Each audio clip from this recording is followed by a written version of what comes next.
Buenas tardes.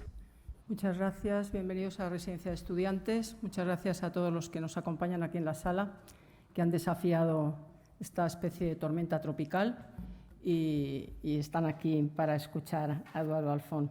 Así que muchas gracias a todos y a todos aquellos que nos siguen en streaming esta tarde desde su lugar. Y nada, les agradecemos que hoy comenzamos esta nueva sesión del ciclo Con otra mirada, literatura y enfermedad, que organiza la Fundación Ciencias de la Salud y colabora la Residencia de Estudiantes. Y bueno, pues es un ciclo ya veterano, desde 1999, dedicado al diálogo interdisciplinar en torno a la medicina, la salud, las distintas perspectivas culturales, la literatura, la filosofía, la historia o el arte. Y bueno, recordar simplemente que hemos escuchado este curso también a otros dos escritores. Hemos escuchado a Lorenzo Silva, a Juan Bonilla, y hoy pues escucharemos a Eduardo Alfón y darle la bienvenida en la residencia, que creo que ya ha estado alguna otra vez, y también al director de la Fundación Ciencias de la Salud, Esteban Palomo. Muchas gracias por concebir este proyecto tan interesante, y hoy va a presentar al conferenciante José Miguel Coldefós, de la Fundación Ciencias de la Salud, y quiero felicitarle también por todo el ciclo y digamos, estas conversaciones tan interesantes, que a los que vengan por primera vez les animo a venir todos los demás días, porque realmente son unas conversaciones fuera de serie. Así que muchas gracias y bienvenidos a todos.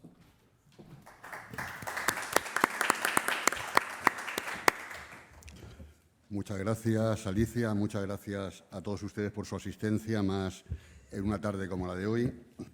Muchas gracias también a los que nos van siguiendo por la retransmisión en directo y, naturalmente, a Eduardo Alfón por haber aceptado la invitación y acompañarnos esta tarde. Voy a hacer unos minutos de introducción a la conferencia de Eduardo. Seguimos con la vocación de escuchar a los artistas, fundamentalmente a los escritores, reflexionar acerca de la enfermedad, detenerse en esos países de la fiebre de los que escribía Jiménez Lozano. La enfermedad lo cambia todo. Una décima de segundo, escribió Sebald, y se ha acabado toda una época. Y eso pasa con la enfermedad. Todo es normal, es un día cualquiera, y de repente, como le ocurrió a Iván Illich, el personaje de Tolstoy tantas veces citado en este ciclo, ya estamos abocados al dolor, a la agonía y tal vez a la muerte. La enfermedad se presenta y se vive de muchas formas. Lo hemos ido viendo en estas sesiones. A veces no tiene que ver con el dolor físico. Para algunos, como para Petrarca, el amor es la mayor de las enfermedades. Para otros solo sucede que pasa el tiempo. Mi juventud se escapa. Estar enfermo es eso, escribió Albert Camus en su diario. Él, que murió no por su dolencia pulmonar crónica, sino en un accidente de coche mucho antes de llegar a la vejez. Se ha ido hablando de escritores a los que la enfermedad condicionó su vida o su obra, no únicamente las enfermedades del cuerpo, sino también de las del alma y de la mente. Mitchell Greenberg cuenta en Hacia el amanecer la terrible enfermedad de su hija y se lamenta de que haya enfermedades que no solo son devastadoras, sino además inasibles, porque, dice Greenberg, uno tiene cáncer, pero uno es esquizofrénico, uno es maníaco depresivo, como si fueran atributos del ser, dolencias no más curables que el temperamento o el color de los ojos. ¿Cómo, se pregunta, se puede derrotar a semejante enfermedad sin derrotarse a uno mismo? Eduardo Alfón ha contado el trayecto inesperado y accidental que siguió hasta convertirse en escritor. Fue años después de su vuelta a Guatemala, tras haber estudiado ingeniería en Estados Unidos, a donde la familia había marchado, huido, cuando él era niño, y en su país natal se veía una época de violencia extrema. Un ángel pasó por encima y cayó en la literatura. En su último libro, Un hijo cualquiera, habla de enfermedades y de hijos, de su hijo Leo, que nació mientras él traducía los relatos médicos de William Carlos Williams. Pero antes de escribir sobre su hijo, Alfón había escrito, como hijo él mismo, su carta al padre. Fue en Saturno, ese precioso texto que apareció en su primer libro publicado. Y también había escrito como nieto, como el nieto que quiere saber y rescatar del olvido la historia de sus abuelos. Convencido, escribe en Monasterio, una de las cumbres de su narrativa, de que al final nuestra historia es nuestro único patrimonio. Es a partir de su libro El boxeador polaco cuando inicia un proyecto que ha tenido continuación a lo largo de los años y le ha dado el reconocimiento que hoy tiene. Un proyecto que incluye, entre otras historias, la de su abuelo materno, que ya había esbozado años antes en El Ángel Literario. Esa historia va tomando forma y a ella se vuelve una y otra vez en los libros que va publicando desde entonces. Como escribe en el prólogo a una de sus primeras obras, su novela De Cabo Roto, él narra desde el frágil lindero que separa la historia y la ficción, Lo demás, dice, citando Verlaine, es literatura. Memoria y ficción, el narrador es y no es el Eduardo Alfon escritor. Vemos que, indagando en la memoria, va añadiendo capas de conocimiento que percibimos como, para decirlo con sus palabras, bellísimas puertas de entrada a una historia secreta. Nos cuenta la historia de un abuelo al que muy joven captura la Gestapo mientras jugaba en la calle con unos amigos y que ya con el número 69.752 grabado en el antebrazo izquierdo se salva de ser fusilado en Auschwitz gracias a los consejos de un boxeador polaco, o tal vez, dice también el abuelo, por sus habilidades como carpintero. En cuanto leí esta historia, recordé la de otro sobreviviente de los campos de exterminio, Jorge Semprún, alguien que durante muchos años también eligió el olvido como el abuelo polaco de Alfon, y que se salvó de la muerte solo porque alguien cambió una palabra en su ficha, y en vez de escribir estudiante, que es lo que había dicho Semprún que era, lo que lo hubiera llevado a la muerte, puso estucador, porque sabía, quien rellenaba la ficha, que solo los obreros cualificados tenían opción de salvarse. Ese relato de Alfon no es una historia del Holocausto, sino el de la vida y la mirada del nieto, y lo que éste hace con el legado que recibe, aunque siendo de Alfon, entonces es, como él escribió de Ingmar Bergman, mucho más que eso. Iremos sabiendo qué fue de la vida de ese abuelo polaco, de su anillo de piedra negra comprado en Nueva York en 1945, para recordar a su familia, de los que no queda después de la guerra otra presencia que su imagen en una vieja fotografía. Como leemos en uno de los textos de Zygmunt Hoffman, una historia es en realidad muchas historias, y por eso nos dice la historia de su abuelo polaco, crece, cambia de piel, hace malabares sobre la cuerda floja del tiempo y se abre y se mezcla con otros relatos. Y por eso sabremos también del otro abuelo, del abuelo libanés. Sabremos que, por ejemplo, de su chalet, en el que jugaban de pequeños los hermanos Alfon. Estaba en la orilla de un lago en el que desaparecieron muchos niños, pero uno de ellos no fue Salomón.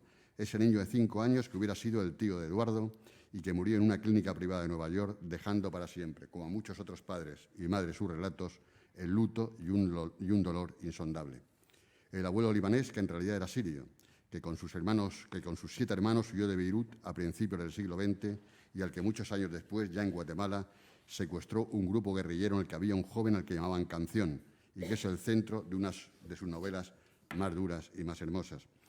En uno de sus relatos, un profesor llamado como el autor explica a sus alumnos que la intención de Joyce, al escribir alguno de sus cuentos, fue contar un capítulo de la historia moral de Irlanda.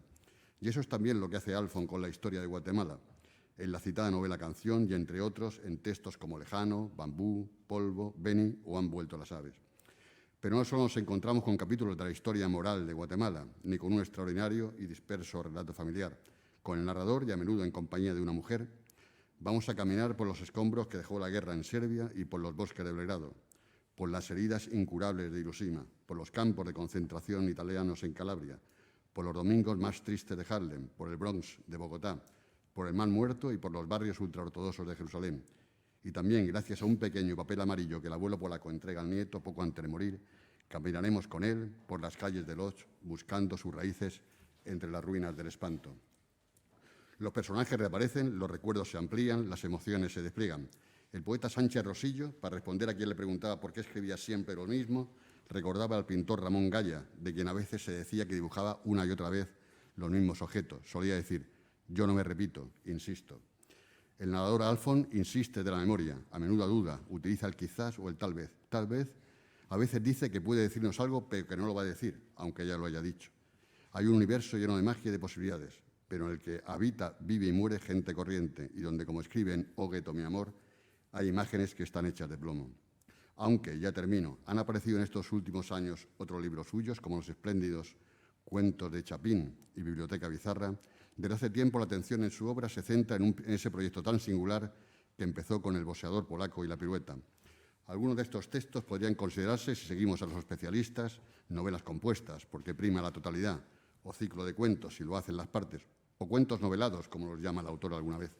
Como lectores, poco interesa la definición. Conviene situarse, como decía Amos Oz, que lo hacía el buen lector, no en el terreno que está entre lo escrito y el escritor, sino el que está entre lo escrito y uno mismo.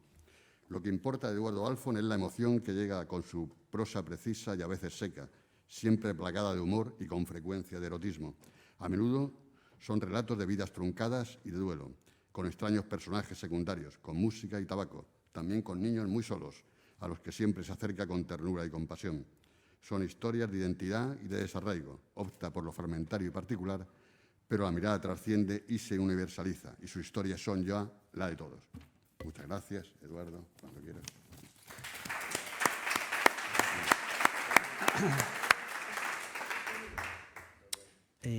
Hola. ¿Así está bien? ¿Más lejos, más cerca? Bien. Hola a todos. Bueno, después de tan bella introducción, José Miguel, yo creo que podemos dejar el acto por terminado, ¿no? Ya, yo tengo poco más que agregar. Muchas gracias. Empiezo agradeciendo a la Fundación, primero, ¿no? Por el honor de ser parte de este ciclo tan maravilloso, a la residencia, por participar también en el ciclo, por hospedarme por tercera vez, ¿no? En un lugar con tanta historia, con tanta literatura, ¿no? Y a todos vosotros, ¿no? La lluvia no lo hizo fácil. Pero gracias por estar aquí, y a todos vosotros, ¿dónde están? ¿Dónde están las cámaras? Que están en casa, por acompañarnos virtualmente también. Uno tiene muchas invitaciones, uno recibe muchas invitaciones y viaja a muchos lugares, pero pocas veces me han hecho sentir tan en casa. José Miguel y Mar, que no sé dónde está, por ahí ha de estar. De verdad, me han tratado como familia, y quisiera agradecerles todo ese cariño. Muy bien. Literatura y enfermedad. A veces llega un encargo, ¿no? O una pregunta de un periodista, de pronto, o una comisión, ¿no? Que me hace volver la mirada.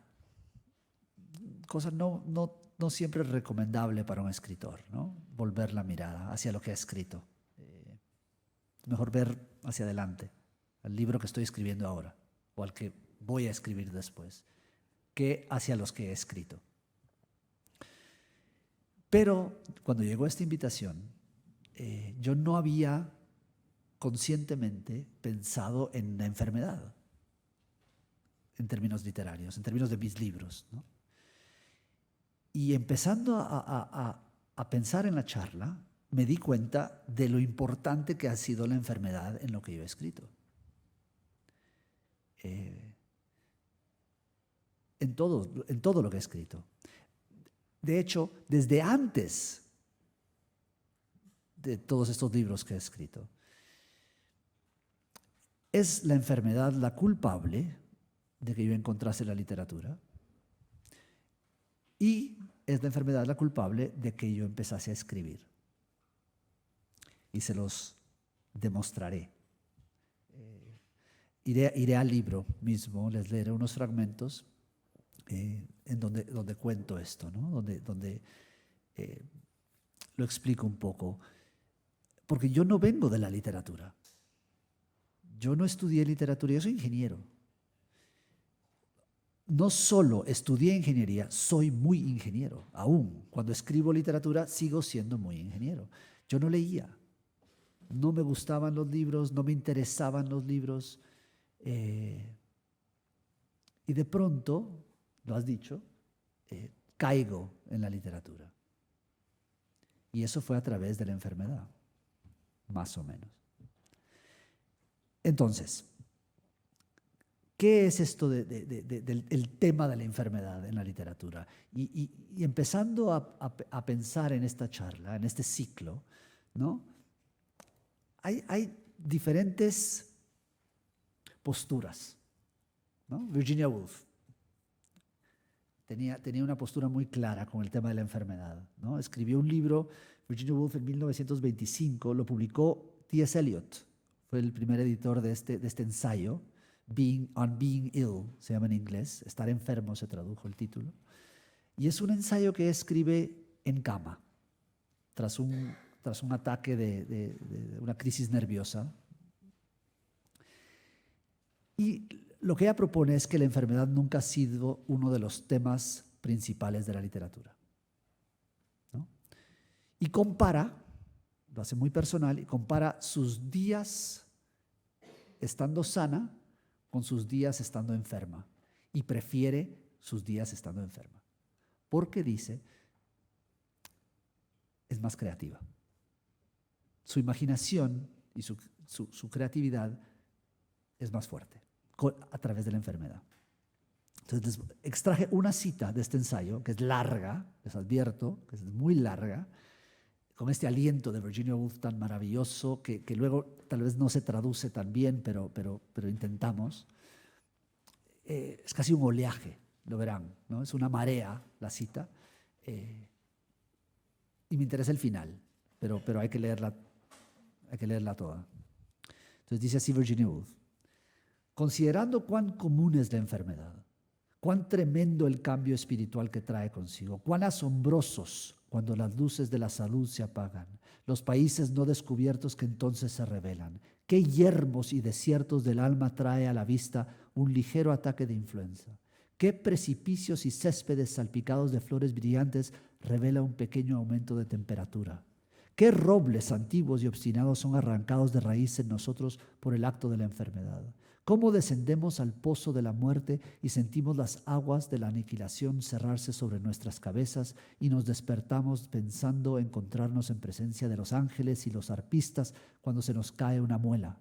Y salimos a la superficie en el sillón del dentista y confundimos su enjuágate la boca con el saludo de la deidad que se inclina desde el suelo del cielo para darnos la bienvenida.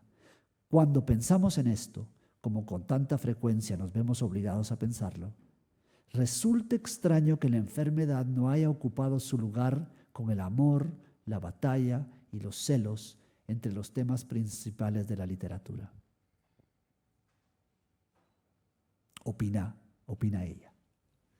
Y dice, para dificultar la descripción de la enfermedad en la literatura está la pobreza del idioma. El inglés, que puede expresar los pensamientos de Hamlet y la tragedia de Lear, no tiene palabras para el escalofrío y el dolor de cabeza. Esto me hizo mucho sentido. Yo llevo 8 años con un dolor de cabeza muy específico, que no llega a ser un dolor de cabeza, es un malestar aquí. Y le he dicho a mi esposa repetidas veces que no podría describirlo. Que si tuviese que ir al doctor, cosa que no he hecho, para hablarle de este malestar, no tendría las palabras para hacérselo entender, ¿no? Esta dificultad para expresar el dolor que sentimos. ¿Cómo escribir sobre el dolor? ¿Cómo describirlo? El famoso banano de Turgeniev, o Turgeniev.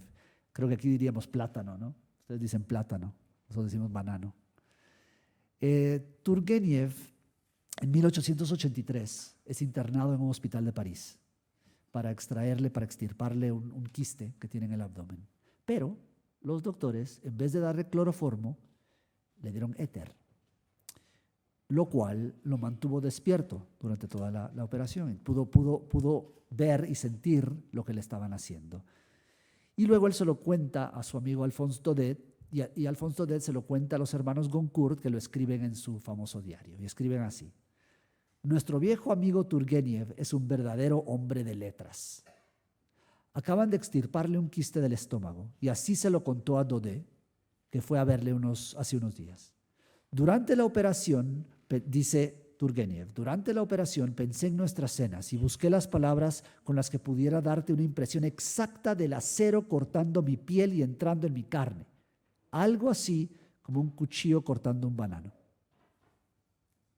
Algo así como un cuchillo cortando banano. Y con esa expresión nos hace sentir y ver lo que él sintió y vio. O sea, la metáfora. Daudet, entonces. Daudet es un caso muy, muy interesante. se publicó un libro de él que se llamó La Dolou. La Dolou, supongo que se pronunciaría, es provenzal. La palabra es provenzal y quiere decir el dolor. Y se publicó 33 años después de su muerte. Daudet muere en 1897 y el libro se publica en 1930. Vivió Daudet 30 años, sus últimos 30 años, con sífilis. Tenía sífilis y padecía de una enfermedad que se llamaba tabes dorsalis. Y sus últimos 2 años los pasó en un sanatorio escribiendo sobre su dolor, sobre el dolor de los demás, sobre la imposibilidad de escribir sobre ese dolor. Y es un libro maravilloso, raro, ¿no? Que dejó incompleto. Es una serie de apuntes, básicamente. Y dice Daudet: ¿sirven de algo las palabras para describir cómo se siente realmente el dolor? Las palabras solo llegan cuando todo ha terminado, cuando las cosas se han calmado. Ellas hablan de memorias, impotentes o mentirosas. O sea, la dificultad de nuevo sobre escribir sobre el dolor, sobre usar las palabras. Dice Daudet: podemos escribir sobre él cuando ha terminado, pero entonces ya no estamos escribiendo sobre el dolor, estamos escribiendo sobre lo que recordamos del dolor, sobre esa memoria, una memoria que falseamos, que manipulamos, que es mentirosa, que es impotente. Entonces, ¿qué hacemos? ¿Cómo hacemos como escritores? ¿Cómo escribimos sobre el dolor? ¿O podemos escribir sobre el dolor? ¿O debemos de escribir sobre el dolor? En mi caso, creo que se podría decir que solo he escrito sobre el dolor. Yo nazco en Guatemala y vivo en Guatemala mi infancia, en los años 70, y luego nos vamos. Huimos de Guatemala en el 81 y crezco en Estados Unidos, ¿no? Y no vuelvo a Guatemala sino hasta después de la universidad. Ya casi sin español, a un país que desconocía, muy frustrado, ¿no? Y empieza ahí entonces esta crisis, que es muy normal, ¿no? Hoy sé que es muy normal. Después de la universidad todos pasamos por una etapa de crisis. En mi caso, quizás un poco más fuerte por el hecho de estar donde no quería estar. Estaba obligado a estar en un país que no consideraba mío y hablar un idioma que ya no hablaba. Entonces, un hijo cualquiera. ¿Se ve? Sí. Que es mi último libro, un libro de crónicas. Hay 2 que les quiero leer. Les leeré parte de la primera. Sobre por qué caí en la literatura. ¿Qué me llevó a dar ese paso de la ingeniería a la literatura? En otras palabras, a convertirme en lector. Y tiene que ver con agujas. La crónica se llama La historia de mis agujas. Y yo tuve, digamos, para resumirlo, 3 episodios con agujas. 4 si les cuento uno que me pasó hace 2 días, pero eso tal vez lo cuento, tal vez no. Pero 3 que cuento aquí. Uno de niño, muy niño, tenía 6 o 7 años, y yo nací con alergias. Desde que tengo memoria tengo alergias. Rinitis crónica, ¿no? Y cuando tenía 7 años, mi madre me llevó ya desesperada con un otorrino.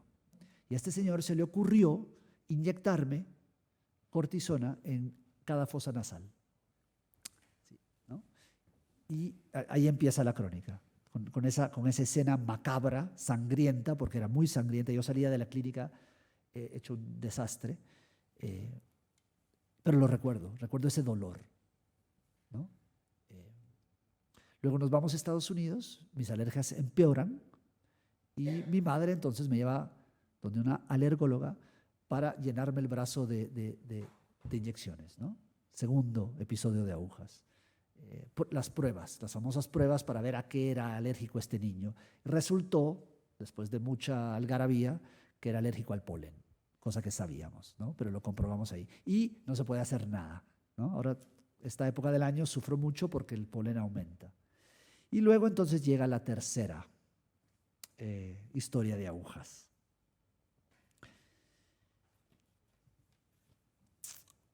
Muy bien. Veré si puedo con estos anteojos. Creo que me cambiaré de gafas. Sí.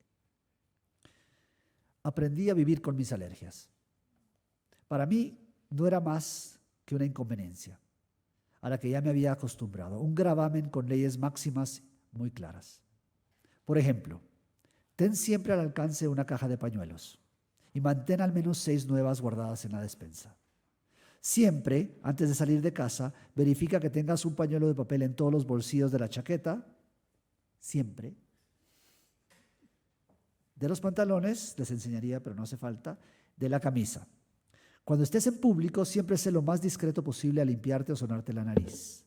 Nunca confíes en la cantidad ni la calidad de los pañuelos en un hotel. Tus propios pañuelos viajarán mejor metidos en una bolsa con cierre de cremallera que en su caja original. Yo sabía y aceptaba todo eso. Pero 2 cosas cambiaron cuando terminé mis estudios en la universidad. 2 cosas que ahora, en retrospectiva, sería inexacto clasificar como eventos independientes o separados. La primera fue que tuve que marcharme de Estados Unidos. Mis estudios habían terminado y estaba ahora obligado a volver a Guatemala, un país que ya no conocía. Además, llevaría conmigo un diploma universitario que no era más que un pedazo de papel enmarcado. Aunque estudié ingeniería, yo nunca había elegido esa carrera, o no exactamente. Fue elegida por mí, se podría decir, en parte porque yo era bueno para las matemáticas, en parte porque mi papá era ingeniero, y en parte porque, como la mayoría de adolescentes a los 17 años, yo no sentía pasión por nada. Y tampoco tenía la menor idea de qué quería hacer con mi vida. Todos esperaban que yo estudiara ingeniería. Era mi deber filial convertirme en ingeniero, y eso hice. Y entonces, agobiado y frustrado, pero incapaz de hacer algo al respecto, volví a mi país. Un país que hacía años ya no era mío. La segunda cosa. Hasta ese momento de mi vida solo había tenido alergias. Yo era el tipo con alergias, eso lo entendía. Podía tolerar los estornudos diarios y la nariz siempre mocosa y los perpetuos pañuelos de mis bolsillos y cayendo a mis espaldas como si fuese dejando atrás un camino de migas para luego no perderme. Esa era mi condición, mi realidad, mi lastre, que yo había aprendido a cargar. Pero ahora, de pronto, había dolor. Empezó una tarde. Yo estaba conduciendo de vuelta de la playa a mi casa en la capital, cuando de pronto sentí como si alguien me hubiese ensartado un picahielos en la frente. Tuve que detener el carro a un costado de la carretera y esperar ahí hasta que el dolor disminuyera lo suficiente para seguir conduciendo. Pero lo mismo sucedió unos días después. El mismo dolor pulsante, aunque ahora alrededor de los ojos, o encima de los ojos, o más exactamente detrás de los ojos. Llamé a un amigo pediatra y le describí el dolor por teléfono. Él me pidió que me agachara y tocara el suelo. Yo lo hice con el auricular aún en la mano, y de inmediato solté un gemido por el dolor agudo en la frente. Sinusitis, me dijo, probablemente debido a complicaciones de tus alergias. Nunca antes había tenido sinusitis. Estaba habituado a los estornudos y la moqueadera diaria, pero esto era distinto. Esto para mí era insufrible. Y entonces empezó una nueva y larga lista de medicamentos, ahora para la sinusitis. Primero antihistamínicos ligeros, luego pastillas para el dolor, luego antibióticos con receta y finalmente un contenedor de plástico lleno de pequeñas píldoras blancas que me entregó un doctor bastante impaciente y esquivo. 1 diaria, me dijo. Es una dosis muy leve de cortisona. Yo tenía 25 años y había vuelto al inicio, otra vez a la cortisona. Mi rostro estaba lleno de agujas. Sería demasiado sencillo decir aquí que acepté ir debido al dolor. Sí, había llegado al límite de mi tolerancia con el constante y creciente dolor de sinusitis y a los antibióticos y antihistamínicos y píldoras diarias de cortisona. Pero no era eso. La causa de mi angustia, ahora lo sé, era algo mucho más profundo que un dolor en la frente. Una tarde estaba yo en la casa de una amiga cuando su mamá descubrió mi contenedor de píldoras de cortisona. Se levantó del sofá de la sala y caminó al teléfono. «Este es un regalo que te hago», me dijo, mientras marcaba el número y me concertaba una cita con un acupunturista, sin consultarme ni preguntarme. Pude haberla detenido, supongo. Pude haberle dicho que yo era demasiado racional, demasiado científico para creer en eso. Pero no tenía opción. Ya no era decisión mía. Todo mi cinismo desapareció en el momento en que el doctor entró a la pequeña sala de consulta y cerró la puerta tras de sí. Me saludó formalmente, preguntó en qué podía ayudarme y se quedó parado en silencio, esperando a que le hablara. Y yo entonces, sentado en la camilla, mis piernas colgando del borde y como desembarazándome de algo, empecé a hablarle de mis alergias y del dolor de sinusitis y de las pequeñas píldoras blancas. Él me interrumpió y me dijo con una voz sosegada pero firme que me aconsejaba reciamente dejar de tomarlas, que solo empeorarían mi condición. Me preguntó por mi estado emocional, me preguntó por mi dieta, me preguntó si podía describir con precisión el color y la textura de la descarga mucosa, me preguntó si el dolor estaba principalmente en el lado derecho o en el lado izquierdo de mi cabeza. Luego me pidió que me acostara boca arriba en la camilla y comenzó a llenarme el rostro de agujas. Sacaba una aguja de un bote de plástico negro que tenía en la mano izquierda, frotaba un punto exacto de mi rostro usando un pedazo de algodón con alcohol que tenía en su mano derecha, colocaba la aguja sobre ese punto y la clavaba con 2 o 3 golpes suaves de su índice. Tenía yo una aguja en la parte superior de la frente, una aguja entre mis cejas, una aguja en cada lado de mis fosas nasales, una aguja en cada uno de mis pómulos, una aguja en cada una de mis orejas. El doctor seguía colocando agujas en mi rostro y mientras lo hacía me seguía formulando preguntas que para mí no tenían nada que ver con mis alergias o con el dolor de sinusitis. Pero yo seguía respondiendo. Le hablé de mi infancia, le hablé de mi familia, le hablé de habernos mudado a Estados Unidos cuando yo tenía 10 años y casi haber perdido el español. Le hablé de mi retorno forzoso a Guatemala. ¿No le gusta a usted su trabajo, verdad?, me preguntó. Yo ni siquiera había mencionado mi trabajo, pero le dije que no me gustaba. El doctor se alejó un par de pasos y apagó la luz. Estábamos ahora en la oscuridad, pero aún podía sentir su presencia a mi lado. Entiendo, dijo. Y entonces, Eduardo, si no ingeniería, ¿en qué quiere usted trabajar? Guardé silencio. No me esperaba esa pregunta. ¿Qué le gusta?, insistió el doctor.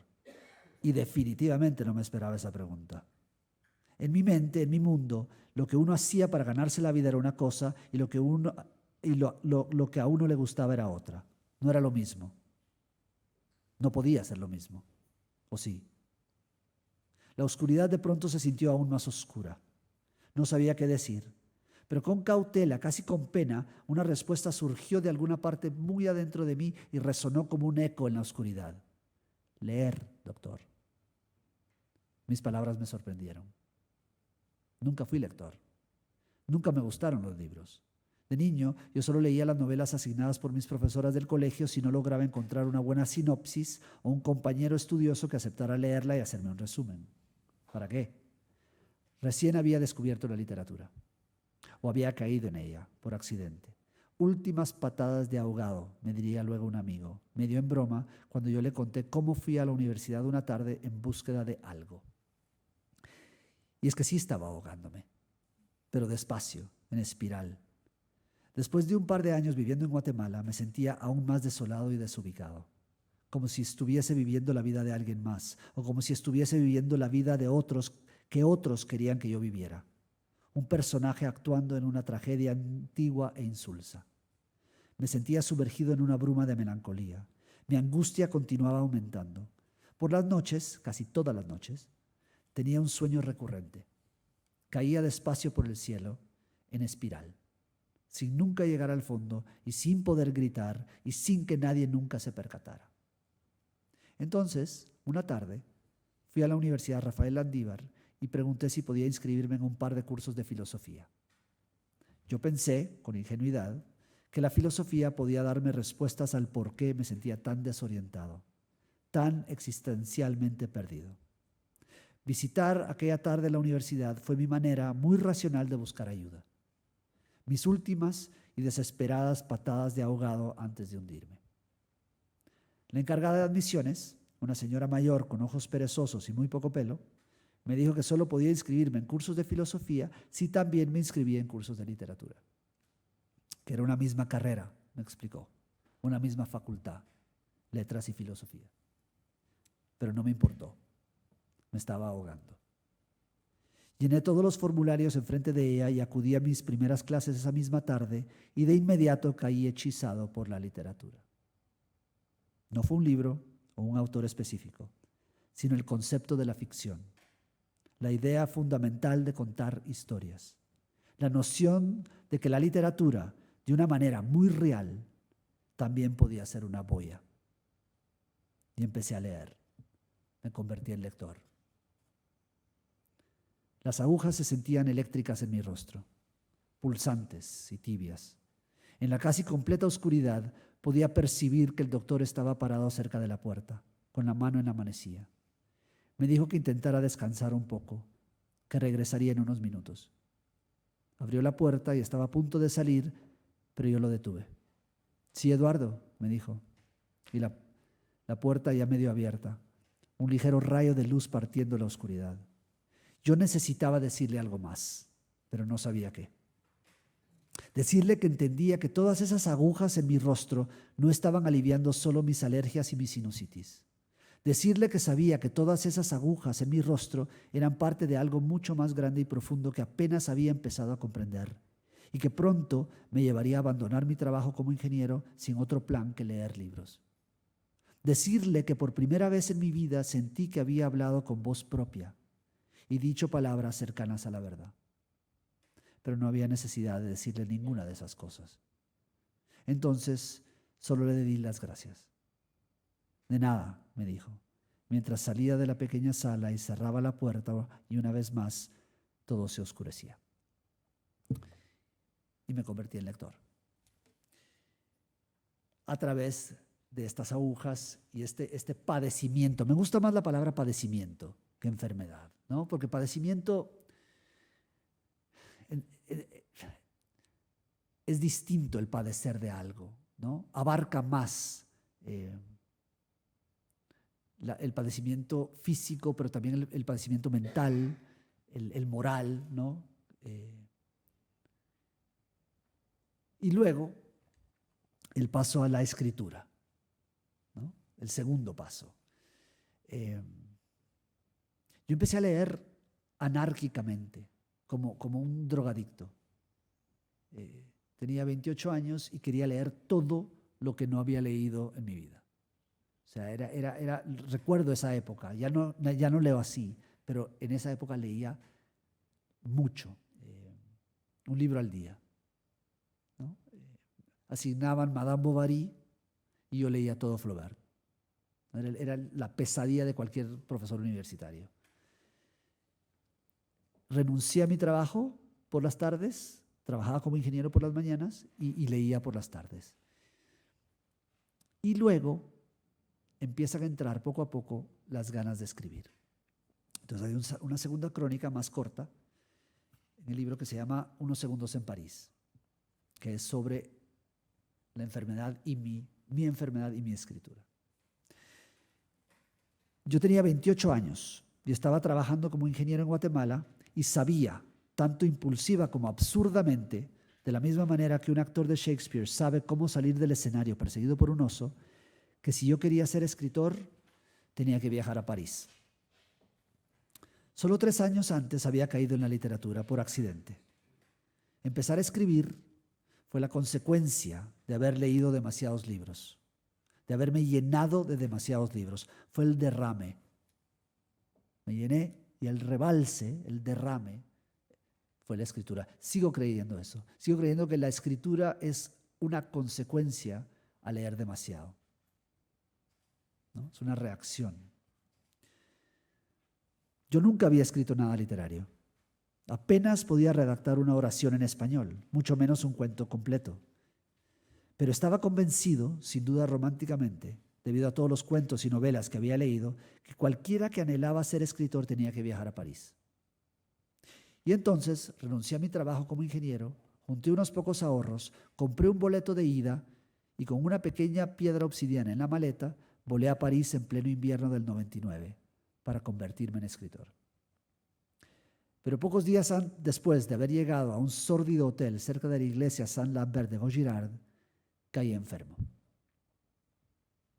Pasé las semanas siguientes caminando por París como en una nube. Me despertaba en las mañanas con dolores de cuerpo y una fiebre que solo iba aumentando. Pero igual me obligaba a mí mismo a salir al frío y sentarme en cafés a tomar expresos mientras me sentía fatal y garabateaba mis primeros y muy malos conatos de cuentos. Tú querías escribir un cuento antes de saber escribir una línea, me diría luego un amigo filósofo. Y a leer las novelas largas de Hugo, de Flaubert, de Zola, de Balzac. También descubrí y leí las novelas cortas de Perec y Duras. Leí a Bolaño, cuando Bolaño aún no era Bolaño. Leí todos los libros que pude encontrar de Cormac McCarthy y de Thomas Pynchon y del más reciente premio Nobel, Günter Grass. Me pasaba los días leyendo libros de la misma manera que el famoso bibliófilo Jacob Mendel, quien leía, escribe Zweig, como otros rezan, como los apostadores apuestan, como los borrachos se quedan con la mirada perdida en el vacío. Mi ideología era esta. No había suficientes horas en el día para leer todos los libros que necesitaba leer y no había suficientes libros en el mundo. Y pues ahí estaba, en París a los 28 años, leyendo libros como una especie de adicto mientras me iba enfermando cada vez más. Tenía un constante y misterioso sabor a yodo en la boca. Había perdido tanto peso que los pantalones y las camisas que había traído en la maleta me colgaban del cuerpo como ropa mojada en un tendedero. Solo me sentía mejor cuando me perdía durante horas en un libro. Pero, irónicamente, ese mismo apetito insaciable de ficción quizás me estaba enfermando aún más. O al menos me estaba poniendo un poco maníaco. Un virus, me dijo un doctor francés, entregándome un frasco lleno de pequeñas cápsulas blancas de belladona. Complicaciones de una gripe, me dijo otro, mientras encendía un Galois sin filtro en su clínica y me daba una receta para antibióticos. Nada ayudó. Y una noche casi me desmayo en el metro. No había estado durmiendo ni comiendo bien. Y adentro del tren, de pie, una mano aferrada al poste de metal, de pronto empecé a temblar. Todo se volvió brumoso. Mis piernas se entumecieron y caí al suelo. Estaba empapado en sudor, sentado entre tantas piernas de tantos parisinos. Pero nadie a mi alrededor parecía enterado o aún preocupado. No recuerdo cuánto tiempo estuve ahí en el suelo, a punto de perder el conocimiento. Un par de estaciones, tal vez más. Poco a poco empecé a sentir mis piernas de nuevo y esperé a que el tren se detuviera. No sé cómo finalmente logré ponerme de pie y salir del vagón y empezar a caminar a través de la concurrida estación de Cluny-la-Sorbonne. Y mientras subía las gradas hacia el oscuro y lluvioso Boulevard Saint-Germain, de repente alcé la mirada y me sentí cautivado por el brillo de una pantorrilla medio desnuda de la chica que iba subiendo delante de mí. Poco después de esa noche, compré un boleto de regreso a Guatemala y me marché de París con una sensación de fracaso. Me tomó algún tiempo recuperar la salud y aún más tiempo aprender a escribir. Los años han erosionado muchos de los detalles de aquellas semanas de fiebre en París. He olvidado casi todas las novelas que leí y por suerte todos los cuentos que intenté escribir. Pero nunca he olvidado la pálida y firme pantorrilla de aquella chica mientras subía las gradas delante de mí. Recuerdo el ángulo de su curvatura, el tono exacto de blanco, una peca solitaria en la parte superior. Recuerdo su pantorrilla con tanta claridad que hasta podría dibujarla si yo supiese dibujar. Aún no comprendo por qué una imagen tan pasajera terminó fijándose en mi memoria. Ni tampoco comprendo por qué sigo escribiendo sobre ella décadas después. Quizás sea porque un escritor en París nunca escribe sobre París, sino sobre las migas de magdalena mojada en un té de flor de tilo. O quizás sea porque aquella noche helada en París, saliendo de la estación de metro como si estuviese emergiendo de las entrañas mismas de la ciudad, resultó ser una de mis noches más oscuras. Yo sabía que toda mi vida hasta ese momento había sido vivida por alguien que ya no existía, o por alguien que ya no quería existir. Estaba solo y enfermo y abandonado y completamente perdido, y de pronto algo en la blancura de una pantorrilla en plena noche de invierno hizo que me sintiera vivo de nuevo, aunque solo haya sido por unos segundos. Pero a veces unos segundos nos bastan. Y empiezo a escribir. Llevado a los libros por estos momentos de dolor o de enfermedad o de crisis. Y empiezo a escribir estos 2 libros, ¿sí?, que se publicaron en Guatemala como uno solo, pero que ahora se han reeditado como 2, como yo los pensé en ese entonces. Marcha malo, no te había visto. Saturno, ambos son sobre el suicidio. Saturno, sobre escritores suicidas, y Pan y Cerveza, sobre pintores suicidas. El padecimiento mental. Saturno es una carta escrita de un hijo que se parece mucho a mí, a un padre que se parece mucho a mi padre. Ambos quedan sin nombre, pero digamos que el juego queda claro, ¿no? El narrador está obsesionado con escritores suicidas y le cuenta a su padre de cada uno de ellos y ellas y de sus suicidios y de la relación de cada uno de ellos con sus padres y el papel que jugó el padre de cada uno de ellos en ese suicidio. Mientras le recrimina a su propio padre su ausencia. Es un berrinche. El tono de este libro es muy fuerte y es un berrinche a un padre. Más que una carta a un padre, es un berrinche a un padre. Y el narrador, poco a poco, se está enloqueciendo. O sea, está entrando en una crisis mental. Y se entiende al final del libro, se los voy a arruinar a los que no lo hayan leído, que está a punto de suicidarse. Pan y Cerveza es un libro solo publicado en Guatemala, no se consigue más que en Guatemala. Y es la historia de este señor. Carlos Valenti fue un pintor guatemalteco que, estando en París en 1912, siendo alumno de Picasso, se suicida. A los 23 años, tenía 23 años, era un jovencito. Muy desconocido en Guatemala. Porque dejó muy poca obra y toda la obra tiene un dueño. Es un señor, un doctor, que tiene los 63 cuadros que dejó Valenti. Entonces yo escribo la historia de su suicidio contada por 14 de sus amigos. O sea, es un libro de perspectivismo o de cubismo, si se quiere, en donde se construye el hecho, el acto del suicidio, narrado por sus compañeros, Picasso, Debussy, Diego Rivera, etcétera, etcétera. Y cada capítulo está basado en un cuadro. Entonces el libro está con las obras de Valenti insertas, ¿no? Y Valenti se suicida por muchas razones, pero principalmente sabemos por sus cartas, porque se estaba quedando ciego. Tenía diabetes y se estaba quedando ciego.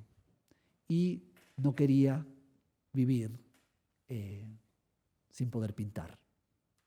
Entonces la enfermedad de la ceguera y la enfermedad del suicidio, el padecimiento del suicidio. Pero los 2 primeros libros entonces, mis 2 primeros libros ya están metidos en este universo de la enfermedad, ¿no? Luego empieza el ciclo del que hablaste, el ciclo que da inicio con el boxeador polaco, ¿no? Y el libro que cuenta la historia de mi abuelo polaco en Auschwitz, entre otras cosas, y que continúa luego con la pirueta, con Monasterio. En el Monasterio hay una escena de un niño conociendo el luto por primera vez, conociendo la palabra luto y conociendo el ritual del luto, ¿no? de la muerte y del duelo, tema que es central ya entonces aquí. Entonces el padecimiento moral, el dolor causado por la muerte de un ser querido.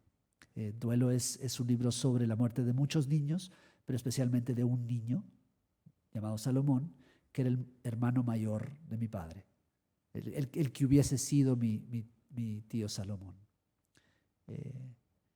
y cuyo duelo, ¿no? Trato de explorar en el libro. Es curioso porque escribiéndolo descubrí que en hebreo existe una palabra específica para el duelo de una madre que ha perdido un hijo. Esto no sucede en ningún otro idioma. La palabra es shkol y solo se refiere al dolor de una madre, no de un padre, por un hijo muerto. Entonces el tema del duelo lo sigo trabajando, ¿no? Y volvemos entonces a Un hijo cualquiera, en donde regreso al suicidio. Ahora visto de otra manera, quizás 20 años después, cuando escribí Saturno fue escrito por un hijo, pero ahora ya soy un hijo que también es padre, ¿no? Entonces hay en la intencionalidad quizás otro tono. ¿Cómo estamos de tiempo? Bien. ¿Sí? Hay una crónica en Un hijo cualquiera que se llama La puerta abierta, y de ahí viene el título de esta conferencia, un título que le robé a José Miguel, tan lector de mis libros, que se le ocurrió a él un título. Es una crónica muy, muy breve, que se llama La puerta abierta. Mi mejor amigo se ahorcó de la rama de un árbol.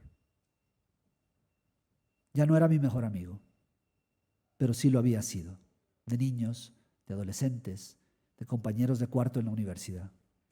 Crecimos juntos, nos volvimos hombres juntos.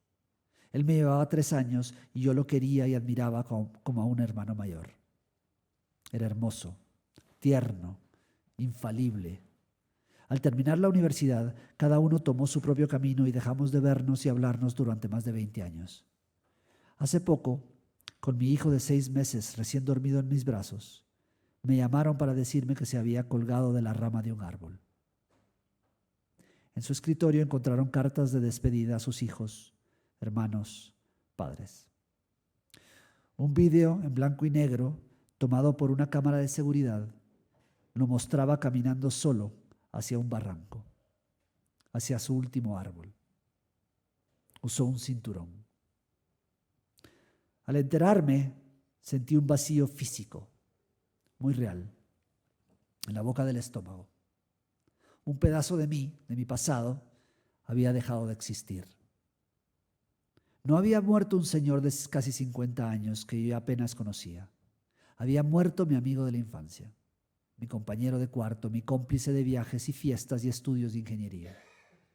Pero también percibí, justo detrás de la tristeza y el vacío, una sensación hasta entonces soterrada o desconocida, en la espalda, entre hombros y omóplatos, y que solo empecé a comprender a partir de un hilo de pensamientos fugaces y casi invisibles.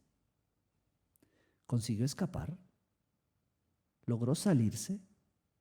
¿No más miedos? ¿No más ansiedad? ¿No más dolor? ¿Y yo entonces también deseo la muerte? ¿Yo quiero morir? Mi hijo respiraba suave y dulce en mis brazos y yo aún podía escuchar el eco que dejaron atrás esos pensamientos, luchando por hacerse corpóreos, por arroparse en palabras. Hoy, al intentar expresarlos en palabras, he sentido la necesidad de usar signos de interrogación, aunque no sé o no recuerdo si se asomaron así, de puntillas, tan tímidamente. Desde que escribí mi primer libro, quizás desde antes, me he sentido cercano del suicidio. Pero del suicidio siempre creí como algo literario. Los 4 del Viejo Testamento, Sansón, Saúl, Abimelech, Ahijotel, y mi favorito del Nuevo Testamento, Judas Iscariote. Los 2 primeros y honrosos suicidios de la mitología griega, Yocasta, la madre de Edipo, ahorcándose, y Egeo, lanzándose al mar. La hermosa y tenebrosa descripción que hace Dante de los suicidas cuando visita con Virgilio el 7º círculo. las palabras de Libanio el sofista sobre las personas de la antigua Atenas que deseaban morir y los magistrados del Senado que mantenían siempre un suministro de cicuta para ayudarlos. Cita: aquel que ya no quiera vivir deberá expresarle sus razones al Senado y tras recibir autorización oficial deberá quitarse la vida. Si tu existencia te resulta odiosa, muere. Si te sientes abrumado por el destino, bebe cicuta. Los suicidios ejemplares de los estoicos, quienes sostenían que la muerte por mano propia, dadas las condiciones adecuadas, era una opción éticamente justificable. Zenón, su fundador, ya demasiado viejo y débil para contribuir a la sociedad, y tras una caída en la cual se rompió el dedo del pie, dejó de respirar hasta quitarse la vida.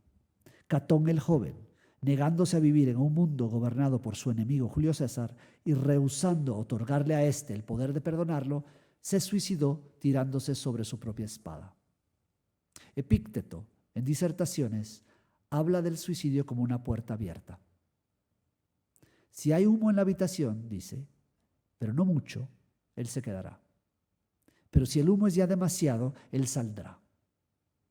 Uno debe recordar, dice, y mantenerse fiel a ello, que la puerta está siempre abierta. La muerte de mi amigo, de pronto, me mostró esa puerta abierta. O me recordó que ahí ha estado siempre. O me hizo entender, o más bien sentir, que en mi espalda cargo la sombra del suicidio. Somos un suicidio en ciernes. Estamos todos a una o dos o quizás tres desgracias: la muerte de un ser querido, el deterioro físico o mental, la depresión o enfermedad, el dolor crónico, las deudas, la esclavitud u opresión, de sentirnos tentados por esa puerta abierta, por esa espada, por esas pastillas celestes en el botiquín del baño, por ese árbol. ¿Cuánto humo es para mí ya demasiado humo?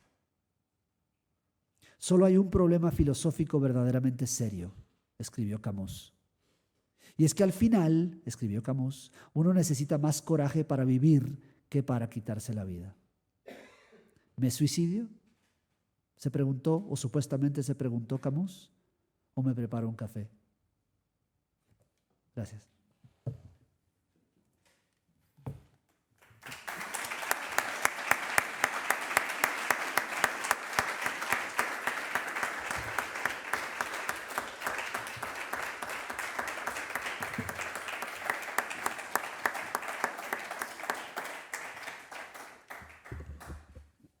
Muchas gracias, Eduardo. Ha sido una charla estupenda, un recorrido por tus libros, que a los que lo conocen, que la mayoría de los que están aquí, pues es una invitación a volver a ellos, y a los que lo conocen menos, pues a adentrarse, porque hay muchas historias en toda tu obra que están llenas de sugerencias para pensar en padecimientos, duelos y las terribles puertas abiertas de los que ahora nos has hablado en este libro y en muchos otros, y las historias del boxeador polaco, del abuelo libanés y de tantas cosas que están en toda tu obra. Ya son las 8, entonces tenemos apenas 10 minutos para alguna pregunta, si hay alguno en la sala que quiere preguntarla, y ya como nos habíamos pasado de tiempo, pues en 10 minutos tenemos necesariamente que cortar. Aquí hay una... ¿Sí? Sí, buenas tardes. Una pregunta referente a su biografía y su formación como ingeniero. Me ha llamado la atención porque pienso que no es muy habitual dentro de su profesión y de su ocupación.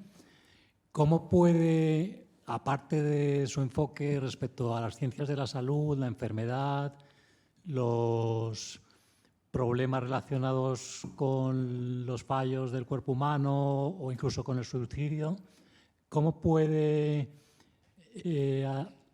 atribuirse la figura del escritor, de un escritor como usted, en el mundo pues más industrial, de ingeniería, tecnológico, digital actual? Sí, muchas gracias. Creo entender tu pregunta. No es tan inusual, ¿eh? Hay muchos ingenieros convertidos escritores. Musil, por ejemplo. No es tan raro. Hay muchos científicos que luego se volvieron escritores. Muchos médicos, algo que a mí me interesa muchísimo, ¿no? El caso de William Carlos Williams, que traduje, de Chekhov, por ejemplo, ¿no? Entonces, no es tan anormal dar el paso de la ciencia a la ingeniería. Ahora, yo era ingeniero antes de estudiar ingeniería. ¿A qué me refiero? Muy metódico, muy ordenado, neurótico, ¿sí? O sea, de planificar las cosas. Siempre cuento esta anécdota porque me parece que es un ejemplo claro de eso. Recuerdo cuando me regalaron mi primer reloj digital, ¿no? Un Casio, estos negros grandes, y yo entendí que tenía cronómetro y que podía medir el tiempo. Y me encantó. Y una de las primeras cosas que medí es cómo vestirme. Lo recuerdo perfectamente, ¿no? Que me tomé el tiempo vistiéndome, primero camisa, después calcetines, después pantalón. Ok, ahora primero calcetines, después camisa. Y iba anotando los tiempos, ¿no? ¿Por qué? Porque si yo descubría la manera más rápida de vestirme, podía dormir un poquito más. Entonces, esa manera de ver el mundo tan neurótica, pobrecito en ese niño, ¿no? Yo sigo siendo así. Entonces, cuando escribo soy muy ingeniero, pero no al inicio. Y eso ha sido el cambio más dramático para mí, ha sido ese. Cuando estoy trabajando un primer borrador, yo escribo muy espontáneamente. No soy ingeniero. No sé qué va a pasar. Las 3 crónicas que leí hoy empezaron con una imagen, pero no sabía que iba a escribir sobre las agujas, no sabía que iba a escribir sobre, ¿no? sobre una pantorrilla. O sea, yo empiezo a escribir con una idea muy, muy, muy vaga y luego dejo que la historia se abra ante mí. Siempre lo he descrito así, es como escribir en la oscuridad, ¿no? En un cuarto oscuro. Medio intuyo que hay algo por allá y la puerta tal vez está por aquí, pero hasta que no llego al final no se prende la luz. Escribo un primer borrador así y luego viene el ingeniero. Y ese ingeniero puede trabajar 2 o 3 años. Y es un trabajo de lenguaje. O sea, por llamarlo de alguna manera, una ingeniería lingüística. Para empezar, ¿no? Cada frase, cada coma, el ritmo de la frase, luego la estructura del párrafo, luego cómo encaja ese párrafo en la página, luego la página en el cuento, luego ese cuento en un libro de cuentos. O sea, hay una manera de estructurar en donde sigo siendo muy ingeniero, pero es un segundo momento, ¿no? Viene después. Ahora, lo que decías de tecnología y demás, creo que da igual. Creo que ahí toda persona que escribe, pues lo hace de alguna manera u otra. Yo aprendí a escribir en el ordenador. Yo creo que ya mi generación es así. Ya muy pocos escribimos a mano, que yo sepa, ¿no? Ya es directo en la pantalla.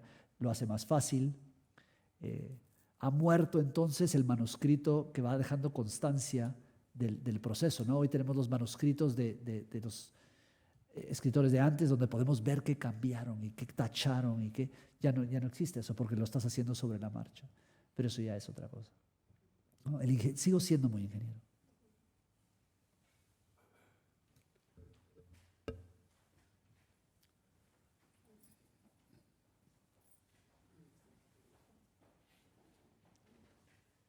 Hola, Eduardo. Diego, No, ¿quién eres? no, soy Percy. No, Percy, hola. sí. Es que tengo los Santiago. ¿Qué tal? Yo quería hacerte, bueno, a ver, no sé si es pregunta o no. Hablabas un poco sobre la incapacidad, o sea, de la enfermedad y el padecimiento, ¿no? Y la incapacidad de hablar del dolor. Sí. Yo estaba dando vuelta a esa frase y bueno, por un lado es verdad que creo que sí hay una incapacidad, o sea, una imposibilidad de hablar sobre el dolor ajeno, pero el propio, Sí. bueno, un poco el argumento que pusiste es porque el dolor al final está filtrado por la memoria y entonces ya está tergiversado, ¿no? Por eso, fragmentado y pues. Pero al final creo que todo, y esa es la tristeza quizás, es que escribir se escribe desde el presente. Entonces no solamente el dolor está afectado por eso.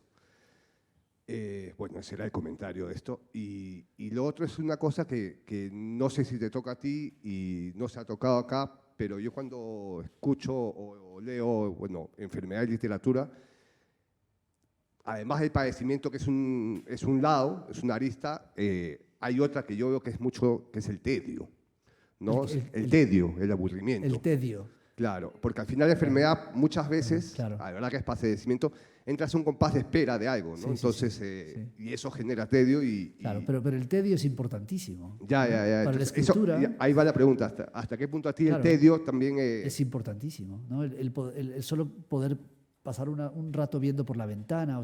La escritura requiere mucho tiempo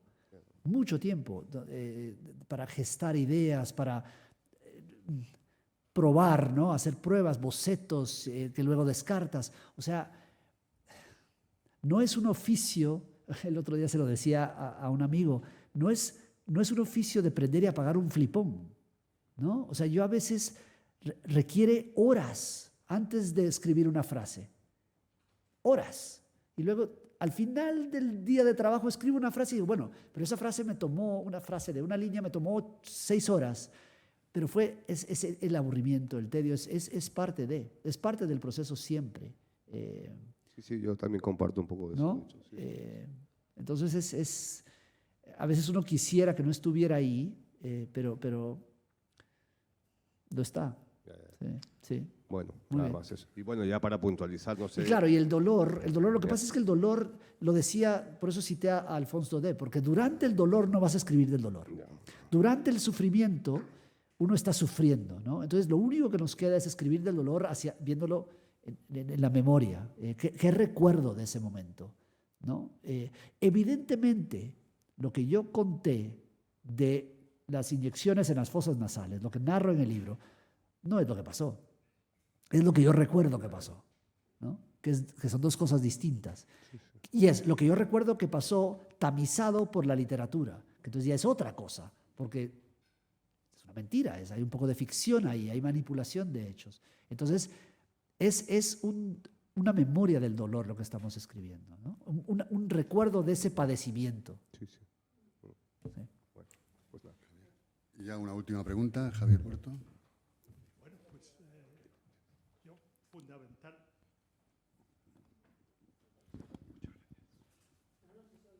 Sí, se oye. fundamentalmente quería decirte que desde mi punto de vista, bellísima, tan interesante, tan profunda, tan hermosa como es tu literatura. Y has acabado con una cita de Camus, que es, además de preciosa, muy interesante. ¿Qué hago? ¿Me suicido o me tomo un café? Camus, el hombre, decidió hacerse un café, pero si hubiese acelerado el asunto, simplemente lo había acelerado muy poco porque se murió rápidamente y de una manera, según dicen, pues no demasiado heroica. Entonces, me ha traído tu cita a la memoria inmediatamente, otra de Bresson, que prácticamente es, y decía, morirse por las ideas, sin lugar a dudas, pero sin prisa. ¿Qué te sugiere a ti después de hablar del suicidio? También me ha venido pues, la idea de este amigo nuestro catalán que también hace suicidios ejemplares, etc. ¿Qué te sugiere más? ¿Suicidarme o hacerme un café? ¿O morir por las ideas, pero sin prisa? Pero sin prisa. Tú sabes en qué pensé cuando dijiste la frase, que es lo que siempre le recomiendo a alguien que está empezando a escribir, ¿no? Pero sin prisa. Escribir mucho, pero sin prisa. Lo que pasa es que tenemos prisa, ¿no? Todos tenemos prisa por llegar, tenemos prisa por viajar, tenemos prisa por acumular cosas, tenemos prisa por publicar, y esa prisa por publicar te puede volver un muy mal escritor. Antes de aprender a escribir esa línea, ¿no? Como me decía este amigo filósofo, que por cierto fue al que le entregué el cuento que escribí en París. Esto tú lo sabes porque lo cuento en El Ángel Literario, pero los que no han leído en El Ángel Literario, que es todos aquí, tú tampoco porque lo hablamos hoy, porque ya está inédito, es mi libro de anagrama, pero ya quedó triturado, creo yo. Este señor, yo vuelvo de París y le entrego un cuento. ¿Por qué? Porque el día que yo volví de París, él me llamó. El día que yo volví de París y me ofreció trabajo como su asistente en la universidad. Entonces, en retrospectiva, para volverme escritor sí tenía que ir a París. Tenía razón. París es el momento bisagra de mi vida. Antes de París yo era ingeniero. Al volver de París entré al mundo de la universidad y la academia y las letras, ¿no? Y fue gracias a él. Entonces, como nos veíamos todos los días con Ernesto Lucota, yo me atreví a darle este cuento. Terrible, terrible. Y Ernesto tenía tuve la suerte de encontrar al único guatemalteco honesto. El guatemalteco, lo quiero mucho, pero es exageradamente diplomático.